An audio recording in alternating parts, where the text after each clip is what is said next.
the full bill. So this, okay, got it. The question is now unfavorably reporting H.R. 9592 as amended. All those in favor signify by saying aye. All those opposed signify by saying no. The chair recognizes Mr. Higgins. A recorded vote has been ordered. As previously announced, further proceedings on the question will be postponed.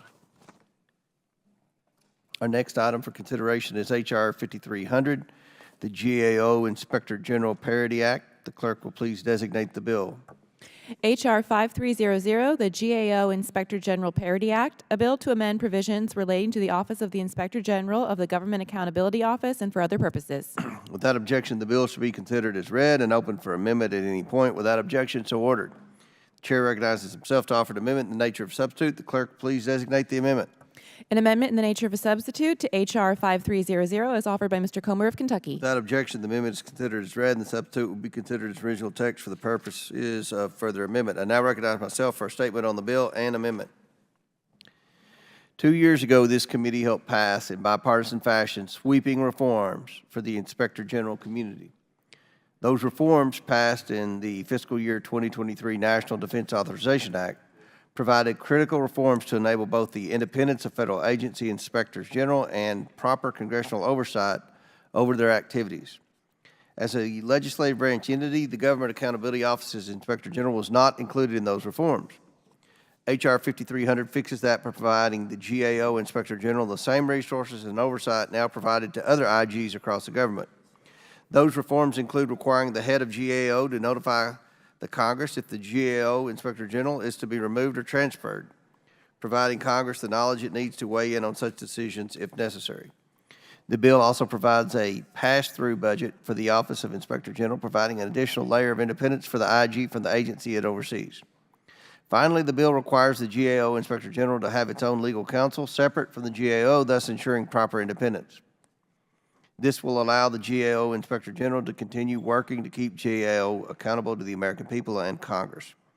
I want to thank Congressman Garcia and Congresswoman McClain for introducing this common sense bipartisan legislation. I urge my colleagues to support, and I now recognize the ranking member for his opening statement. And thank you, Mr. Chairman. I also want to thank Representatives Garcia and McClain for introducing the GAO Inspector General Parity Act, which I strongly support. It would provide the GAO Office of Inspector General the same protections granted to other federal IGs in recent reforms. The lack of such protections gives the appearance that the GAO IG is somehow less independent than other IGs. These include allowing the IG to hire their own independent counsel for legal advice and a 30-day notification requirement prior to the IG being removed from office. It's a good bill. I fully support it, and I yield back. Any other members seek recognition? Yeah, Mr. I now recognize the sponsor of the bill, Mr. Garcia. Thank you, Mr. Chairman. Proud to be here to see our committee advance our bipartisan Government Accountability Office Inspector General Parity Act. The GAO, of course, is an independent, nonpartisan agency responsible for monitoring government operations to detect waste, fraud, and abuse in government. And we all know that they are a critical partner for our entire committee. Like every agency, the GAO has an Inspector General to watch over their operations and to ensure that the agency follows the law. Now, it may seem odd that the government watchdog agency has their own internal watchdog, but it's important that every agency have an independent Inspector General. Congress has, in the past several years, passed numerous reforms to strengthen the Inspector General system for all of our agencies, to guarantee their independence, and to make sure that they have the tools and resources to accomplish their mission. Those reforms, regrettably, had not applied to the GAO. This bill is a simple and bipartisan fix to correct these omissions. Among other reforms, we will ensure that the GAO Inspector General has an independent general counsel and that they can communicate budget requests directly with Congress without any interference. These are smart bipartisan policies which will make sure that a critical agency is strengthened. This bill passed the Senate unanimously thanks to the Senate sponsors. And in this House, I'm grateful for the support of Chairman Comer and Ranking Member Raskin especially, and our co-lead Congresswoman McClain. I urge adoption of this overdue bill, and I thank you, and I yield back. Any other members wish to be heard? Seeing none, the question is now on the amendment in the nature of a substitute. All those in favor signify by saying aye. Aye.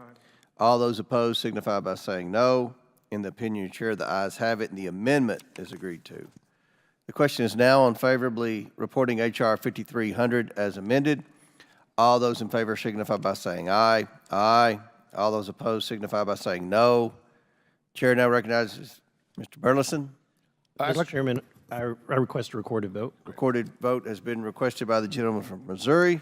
A recorded vote is ordered as previously announced. Further proceedings on the question will be postponed. Our next item for consideration is H.R. 90.